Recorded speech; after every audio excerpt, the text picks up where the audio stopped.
اس زمانے کے کئی برس بعد تیمور نے بحر خزر کے متصل ملکوں کی حکومت امیر زادہ میران شاہ کے سپرد کر دی۔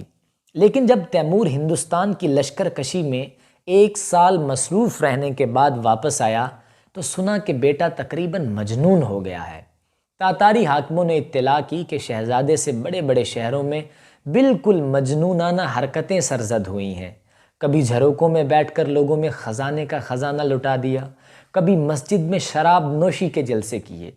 میران شاہ کی دیوانگی کی وجہ یہ ظاہر کی گئی کہ ایک دن گھوڑے سے گرنے میں اس کے دماغ کو صدمہ پہنچا تھا۔ شہزادے کا یہ قول بھی نقل کیا گیا کہ میں اس شخص کا بیٹا ہوں جو دنیا پر حکومت کر رہا ہے، کیا کوئی کام ایسا نہیں ہے جس پر دنیا مجھے بھی یاد رکھے؟ میران شاہ نے حکم دیا کہ تبریز اور سلطانیہ کے محل اور بیمارستان منہدم کر دیے جائیں۔ پسرے تیمور کی زبان کا نکلا ہوا حکم تاتاریوں کے لیے فرمان قضا سے کم نہ تھا۔ فوراً دونوں شہروں کے محل ڈھانے شروع کر دیے۔ ایسے ہی اور احکام شہزادے نے جاری کیے اور ان کی تعمیل ہوتی رہی۔ اس کے حکم سے ایک مشہور فلسفی کی قبر کھودی گئی اور اس کی لاش نکال کر یہودیوں کے قبرستان میں دفن کی گئی۔ شراب اور منشی ادویہ کے استعمال سے میران شاہ کے دماغ میں خلل پیدا ہو گیا تھا، لیکن دربار کے امراء یہی عرض کرتے تھے کہ دیوانگی من جانب اللہ ہے۔ کیا شہزادہ جس وقت گھوڑے سے گرا تھا تو اس کا سر زمین سے نہیں ٹکرایا تھا؟ جب یہ امراء تیمور کے دربار سے رخصت ہوئے تو سرا پردے کے دروازے پر ایک عورت آئی۔ منہ پر نقاب تھا، لباس بالکل سیاہ تھا، کوئی ملازم ساتھ نہ تھا، بالکل تنہا تھی۔ لیکن اس کی زبان کی جنبش پر پاسبان فوراً آداب بجا لائے اور دروازہ کھول دیا، اور ایک تواچی نے تیمور کے سامنے آ کر عرض کیا کہ شہزادی صاحبہ حضور کے سلام کو باہر کھڑی ہیں اور تنہا ہیں۔ یہ شہزادی خانزادہ تھیں جو اس شکل میں تیمور کے پاس آئی تھی کہ پہلے یہ تیمور کے سب سے بڑے فرزند جہانگیر کی بیوی تھی۔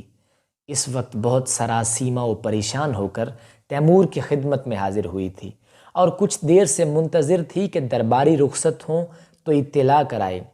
اس پریشان حالی اور سیاہ لباس نے جو ہی وہ نقاب اتار کر تیمور کے قدموں میں گری، چہرے کے حسن کو دوبالا کر دیا۔ عرض کرنے لگی، اے امیروں کے امیر، میں حضور کے فرزند میران شاہ کے پایہ تخت سے آ رہی ہوں۔ اور اب خانزادہ نے بڑی جرت و جسارت سے گفتگو شروع کی۔ یہ وہی بانو ہے جس نے تاتاریوں کی یورش پر اپنے عزیزوں کی سفارش تیمور سے کی تھی۔ ادائے مطلب کے لیے آواز میں ایک قوت اور فیروزی تھی، گو الفاظ میں انہی چیزوں کو پیدا کرنے کی ہمت نہ ہوئی۔ خانزادہ نے ماں اپنے خدم و حشم کے ایک ایسے شہر میں سکونت اختیار کی تھی جو میران شاہ کی حدود حکومت میں تھا۔ جس وقت میران شاہ نے غارت گری پر کمر باندھی تو خانزادہ نے اسے بہت روکنا چاہا۔ میران شاہ خانزادہ کو اپنے محل میں لے آیا۔ شہزادی کے ہوا خواہوں نے بہت مخالفت کی مگر میران شاہ پر اس کا کچھ اثر نہ ہوا۔ خانزادہ کے حسن پر فریفتہ ہوا اور اس کو اپنی بیوی بنایا اور اس کے بعد اس پر تہمت لگائی۔ خانزادہ نے تیمور سے عرض کیا کہ اے امیر، میں اس وقت پناہ اور انصاف طلب کرنے کے لیے ایک بادشاہ کے حضور میں آئی ہوں۔ خانزادہ کے پہلے شوہر امیر زادہ جہانگیر کا انتقال ہو چکا تھا۔ اس فرزند سے تیمور کو بہت محبت تھی اور خیال تھا کہ جہانگیر ہی اس کے بعد وارث سلطنت ہوگا۔ لیکن اب تاتاری قانون کے مطابق میران شاہ کو، جو تیمور کے فرزندوں میں اس وقت سب سے بڑا تھا، باپ کا تخت پہنچتا تھا۔ پرانے خاندان صحرا کے زمانے سے یہ دستور چلا آتا تھا کہ کسی بادشاہ کے شروع کے 4 بیٹے اس کے وارث ہو سکتے تھے۔ جہانگیر عمر شیخ سفر آخرت اختیار کر چکے تھے۔ بیٹوں میں اب میران شاہ اور سب سے چھوٹا لڑکا شاہ رخ باقی تھا۔ شاہ رخ سرائے خانم کے بطن سے تھا جو تیمور کی بیوی اور محل کی مالک تھی۔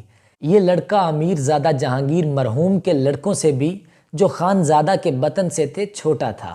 شاہ رخ بڑا نیک اور حلیم تھا، سلطنت کے کاروبار سے کہیں زیادہ کتاب بینی کا شوق رکھتا تھا۔